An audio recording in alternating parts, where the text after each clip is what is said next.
Good evening, everyone. Being 5:15, Tuesday, June 23rd, I would like to call the Economic Development Committee meeting to order. Please rise for the Pledge of Allegiance. I pledge allegiance to the flag of the United States of America and to the republic for which it stands, one nation, under God, indivisible, with liberty and justice for all. Roll call has been taken. Yes. Okay, I would entertain a motion to adopt the agenda. So moved. Second.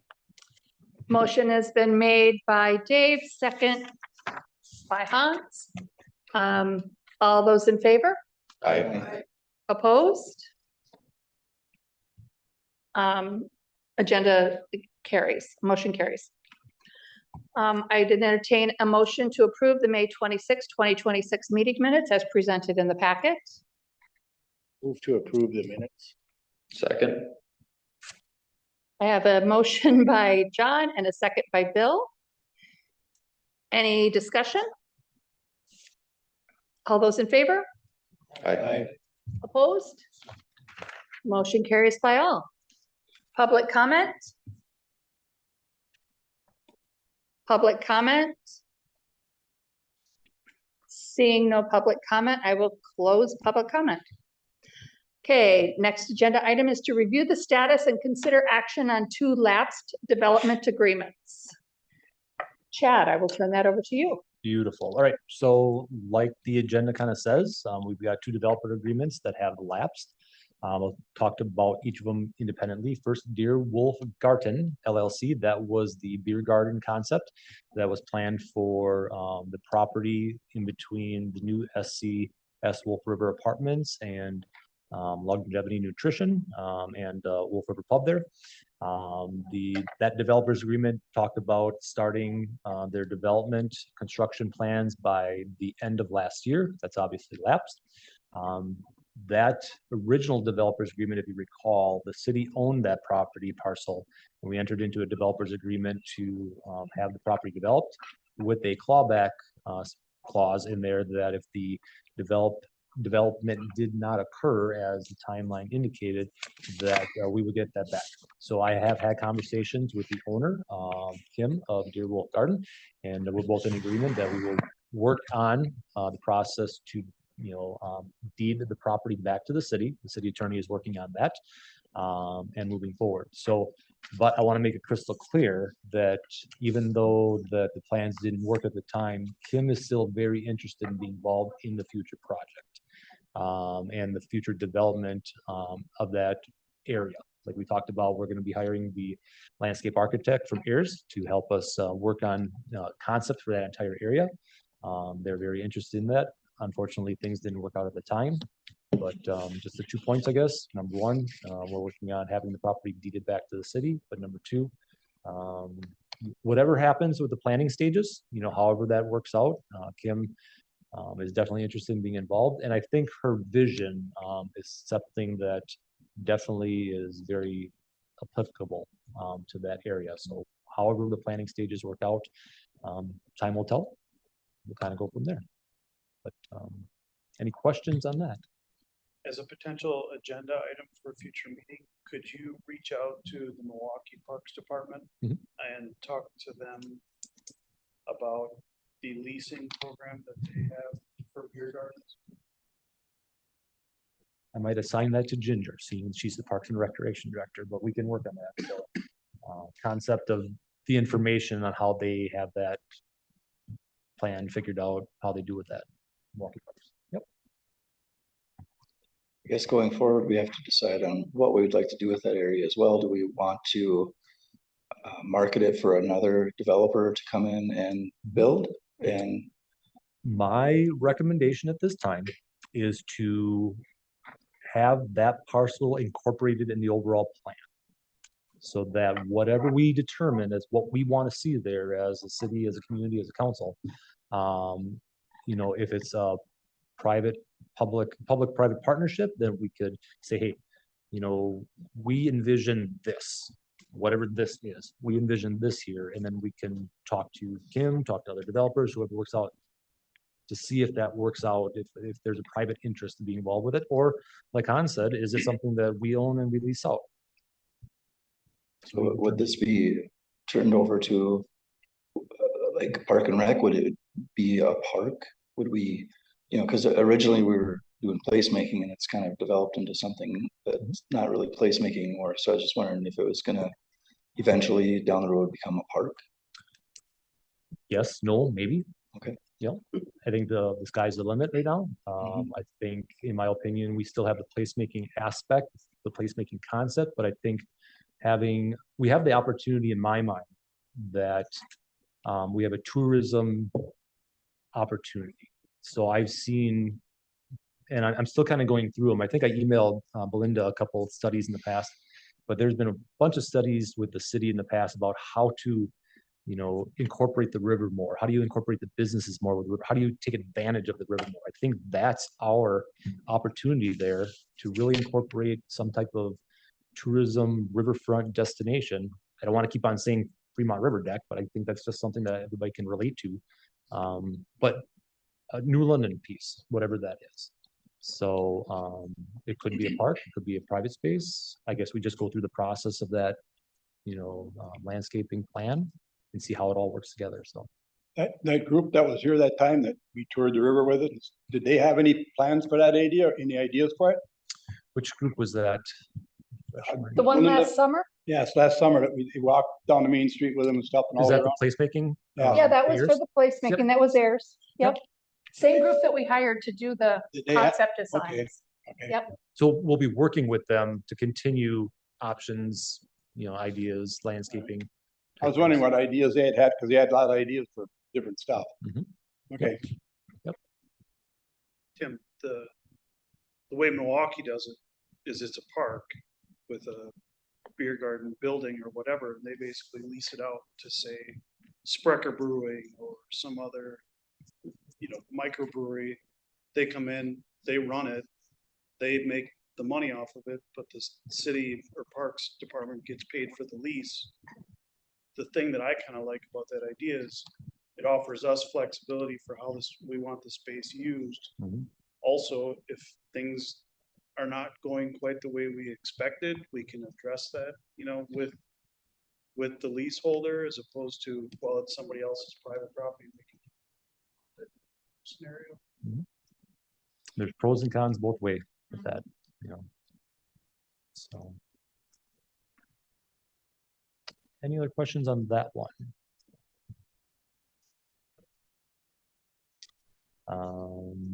So the next one, Breezewood Builders LLC, that project was the 2 six-plex apartment complexes, with one of them having the first floor retail component on the corner of Wyman and Wolford Rapid. Breezewood Builders LLC, Ben Leary was the one that came in and kind of talked about that one. Austin and I met with Ben this yesterday morning and had him all set up to come here. But I got an email at about 4:30 today indicating that he must be sick and cannot come tonight. This was his opportunity to kind of talk to the committee to bring back what his intentions are. His development also was supposed to start at the end of last year. His development, we did not own. We only provided a TID grant incentive for the development.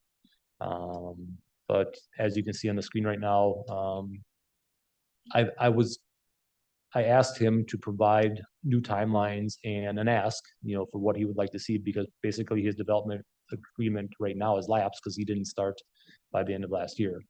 So evidently, per what he sent in his email, I'm talking about a start date pushing back to October 2026. According to this, his intention is to complete the first building no later than December 31st, 2027. They were going to reduce the first building, the first building, which I'm referring to, the one at the north, was going to be a first floor retail and then 3 floors of apartment complexes above that, so 4 floors total. In our conversations yesterday, he indicated that they would be looking at possibly modifying it to first floor retail and 2 floors of apartment complexes. Because if they go 3 levels total, they can get away with not having an elevator. if they go to the 4th floor, they gotta have an elevator, which substantially increases the cost. So, they were talking about possibly changing their plan, the site plan for that. And then he talked about the budget price is about $2 million, or just under $2 million. So, unfortunately, Ben was not able to come. I guess for now, on the fly, my recommendation would be is just to absorb this information. I would not provide, I would basically state I wouldn't provide a recommendation at this point to extend his developers agreement till he comes and presents it himself. So you guys can answer questions and he can provide information. So I guess I will ask him to come next month to have that interaction, unless you guys got some other ideas or questions. So he has purchased the property, right? It is his property. They own the property, yes. It's just some kind of TID incentive that he's looking for. Correct. And we don't know what that is. And we had a TID incentive set up. Mhm. It was gonna be a 50% pay goal. So if you remember how the incentives work for increment, so as a developer in a TID district increases the value, the increased value, the increased taxable value, we get to use as TID increment, and then we can use that as incentives or improvements in the TID district. So some, if not all of our TID incentives with developers have like a 50% pay goal. So as the payments come in as he pays taxes, in his case, we would give 50% back as an incentive over a period of time, up to a certain dollar amount. I don't have the dollar amount at my fingertips right now, but we're not out anything at this point because we didn't own the property. It was just an incentive to have the property developed and put some taxable value on that parcel. He bought it from another private party. So my question regarding the developers agreement for the TID incentive, were his original plans linked to that? So we would, if he's coming back with new plans, we would have to have a new TID agreement anyway. So this one would end up being vacated. You would either vacate, start over, or do an amendment Or, for okay, the other one, but probably just start over. yeah, and until we see whatever he does, it's a kind of a non-starter Mhm. on our part. Okay, I'd like to hear is, I think if we could get him in next month. That would be my, yeah. before we move forward anything, I think it's important for him to come and address. Well, he would have to come anyway with new building plans for us. Planning commission or somebody to approve, correct? That would go to the plan commission as a site plan. Yeah. Change, yep. Okay, But if he's gonna change the development, because there was, the city's responsibilities and the developer's responsibilities in the agreement. His responsibilities or promises were he was gonna build, Yep. what he said he was going to. He wants to change that, so obviously. has to change that's a here change. too, yeah. But, yeah, so instead of putting the cart before the horse, I don't have a problem with him coming in and talking next month. We can put that on the agenda. Mhm. But in order to do an amended or a new developers agreement, we need to see what he takes to planning commission is my Mhm. putting the ducks in the row. Mhm. Okay, thank you. And if all he's doing is taking off one floor of his building, of the 4-story building, then I don't see that being much of a issue with plan commission. It's a, use by right in that district. It'd be more so if the Economic Development Committee wants to incentivize it with the TID grant. Okay. Mhm. Any other questions on either of those?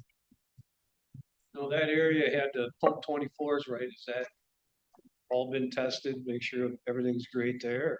I have heard that they've received some type of, clean bill of whatever from the DNR, that they've got some documents saying it's clean. So that was one thing I strongly recommended that they work on getting, and they have that, I guess. I haven't seen it, I've just been told that. They didn't have underground tanks there anyway. Those tanks are above ground. Mhm. So it'd basically be topsoil that would be contaminated. So you're not talking like you are at the other spot. One's the sites that had tanks underground. Right. Yeah. Anyone else? Okay, next item is an update on the hotel feasibility study. All right, some exciting news with that. I've been revisiting that information and working forward. I have reached out to one of the consultants that does hotel feasibility studies to get some additional information. Since then, in the last couple months, I've learned that we have an opportunity with a grant to actually pay for half of the hotel feasibility study, which is kind of cool. So right now, I'm estimating about that the study is going to be about $15,000. If you guys are okay with it, I'm going to submit an application for the grant to see if we can get this financed 50% with the grant funding, which is really kind of cool. And in addition, I've had conversation with a nearby community. I'm not going to say what the community's name is, just I don't want to put pressure on them right now. But there's a nearby community that is interested in doing a hotel feasibility study as well. And if we can both line up these agreements and the studies together, we can get a little bit of a discount because there's less drive time and things like that. So I'm going to have some additional conversations with the other communities, see if they can line that up, that potentially we can get some additional reductions in the price. So my game plan, if it all comes to fruition, that I want to bring that to the next committee meeting with a proposal from a hotel feasibility study consultant. This is one of the ones that were highly recommended to move forward with. Plus the other community is interested in working with the same firm as well, I believe. So I'll have a little bit more detailed information next time, but some progress. So kind of cool with that. So are you looking for direction to go forward with the grant application? I can submit that. I mean, we would, depending on what the grant application, sometimes there's agreements that we have to sign. That would come, committing ourselves to that grant agreement. But we submit grants all the time to see what we can get, and then we present them. And if you guys like them, we move forward. Okay. Any other questions? Suggestions? Okay, then we will move on to updates and reports, business updates from April. So I haven't been here since March, so I got quite a bit of information to share with you. The first new business that I want to share with you is Battle Brothers Tactical, which is downtown at 213 West North Water Street. They're a veteran-owned firearms tactical gear and training company based in London. My understanding is they have multiple locations. They're also based out of Appleton. Their focus is not just retail sales, but also firearm education, gunsmithing, and responsible firearm ownership training. Opened in April 2026. Next is Ritual Relational Therapy. They are located at 504 West North Water Street. QPS used to be in that office building. They are a licensed marriage and family therapist, treating mental health conditions, servicing couples, family, and individuals of all ages. She had a strong online presence and moved into a brick and mortar right before the flood. So the good news is she still had a good online presence, so she could continue her business that way. So my understanding is she just moved back into that location last week. The next is a new business that expanded into New London, originally from Sioux Falls area. Axe Safe is located at 1620 North Shawano Street. They expanded over New London in May of 2026. Axe Safe is a provider of environmental engineering and construction services, supporting both federal and private sector clients nationwide. We did have a ribbon cutting lined up for them in July, but they have a contract that's going to take them out of state in Montana. So I look forward to celebrating them in the near future. The next new business is Oasis New London. They had their grand opening the same day as summer kickoff, June 5th. They are located at 110 West North Water Street, and it's a super cute business. You can see inside there, it's got some colorful paint. They serve desserts, juices, drinks, and ice cream. And I've heard quite a few people that were able to check that out during summer kickoff, and they had some rave reviews. Another new business, we just did a ribbon cutting for Cindy Kay a couple weeks ago. She's located at 300 West North Water Street, right next to Tim by the print shop. Her grand opening was June 12th. She's done a really great job of revamping this area into a nice studio so she can do some specialized photos for family, motherhood, couples, maternity, and boudoir photography. That's her full-time job.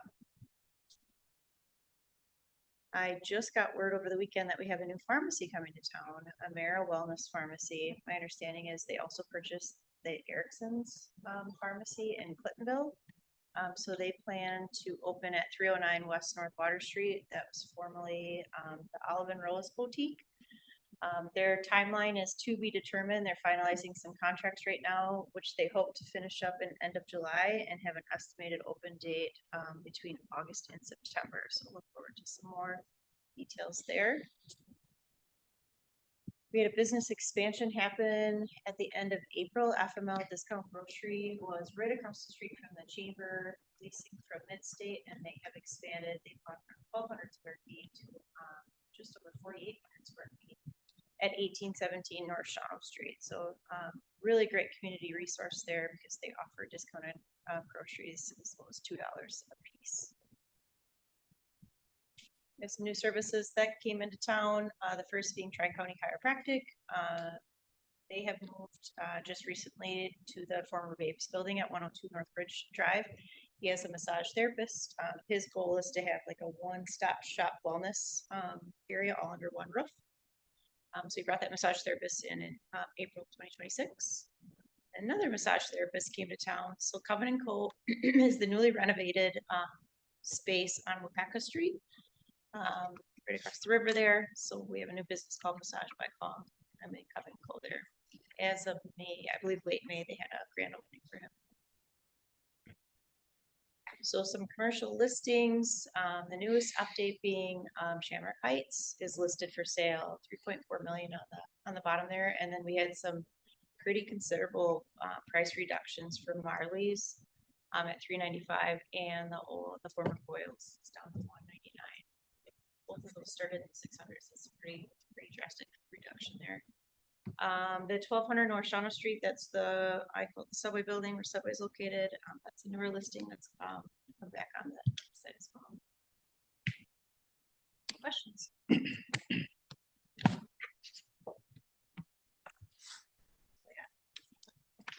There's no questions for April. We'll move on to the city administrator report. Chad. As I indicated in my report, I continue to work on business facade grants and approving them. I'm waiting on waiting on information from 2 businesses to approve their grant requests.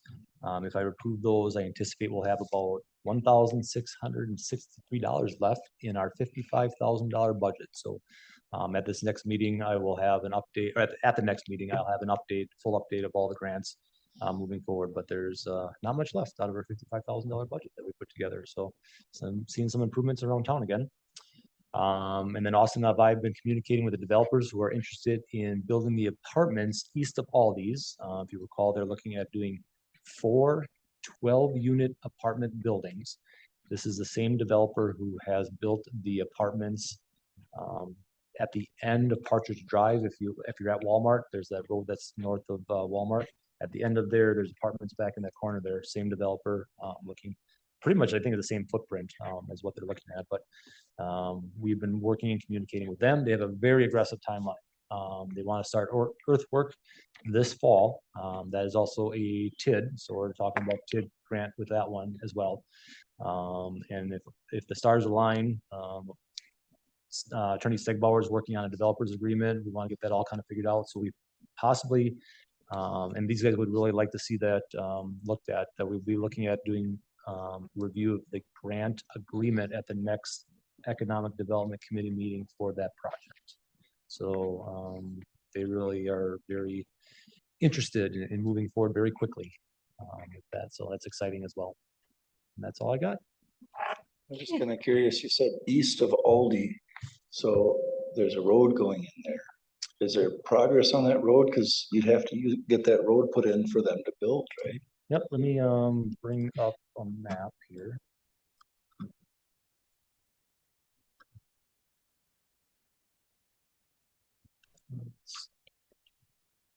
I apologize to people on YouTube. I forgot to change over the video feed for April's report, so your slides didn't go on YouTube. So, sorry about that. But the three parcels that are being interested in for the development for the apartments are these three right here. So this is all these are the three apartments. This is road right of way. Road right of way, road right of way. These roads are not developed right now.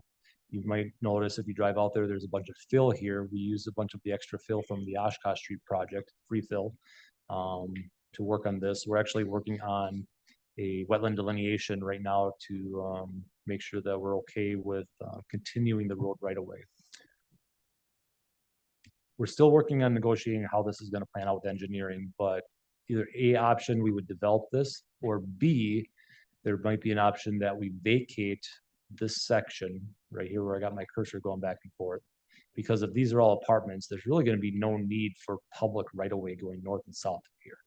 So the thought process is, why spend the money on developing a road, maintaining a road through here that really isn't going to be used? So one of the concepts we're working on with the developers is putting apartments through here, but putting an access point from the north and from the south into their parking areas that would service their apartments here.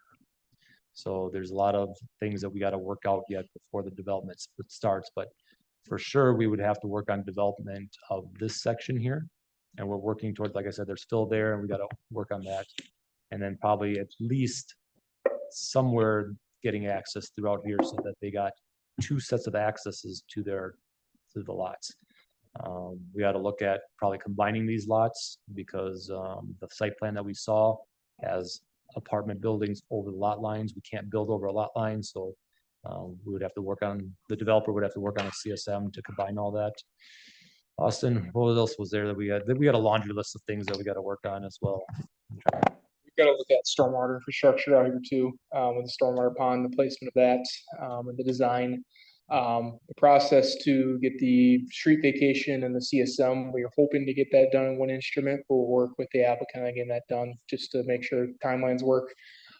Developers hoping to have a conceptual design ready for plan commission in July 9th meeting, where hopefully we can see kind of their more in-depth plans, the aesthetics of the apartment complexes and some of their landscaping plans as well, just for a conceptual review. And then from there, we'll just keep moving along.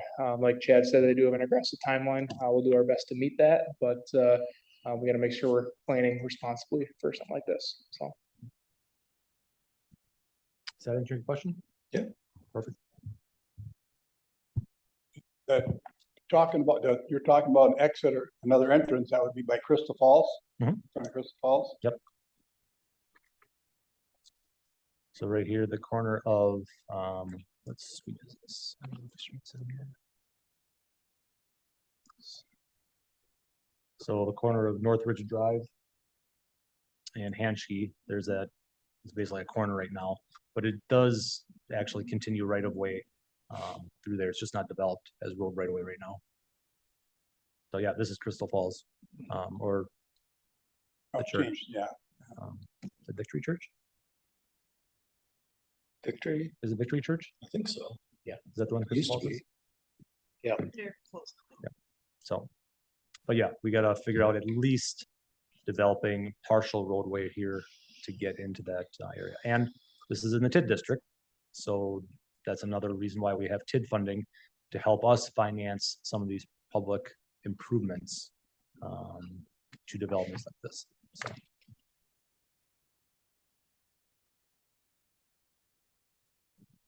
Any other questions for Chad? They see any problems building there? Isn't that kind of low level marshland on the backside of that? They're doing their due diligence with wetland delineations and their engineering. So as of now, it's still a go. But obviously this is something that has continued through engineering and such. So.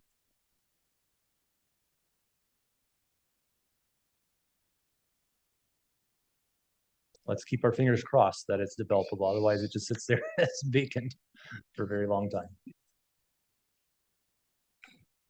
Okay. Review of potential agenda items for future meetings. Presentation regarding the Wapaka County Transportation Program. presentation regarding the riverfront placemaking planning project. Consideration of a TID grant agreement for department or for apartment development east of Aldi. And then we had the status of the Breezewood builders. Okay. Reviewing the next meeting date for July would be the 28th. Are there any conflicts with that date?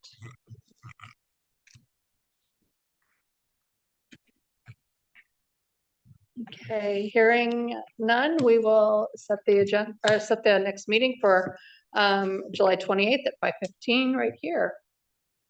I would entertain a motion for adjournment. I'll make a motion to adjourn. Okay, motion was made by John, second by Dave. Any discussion? All those in favor? Aye. Opposed?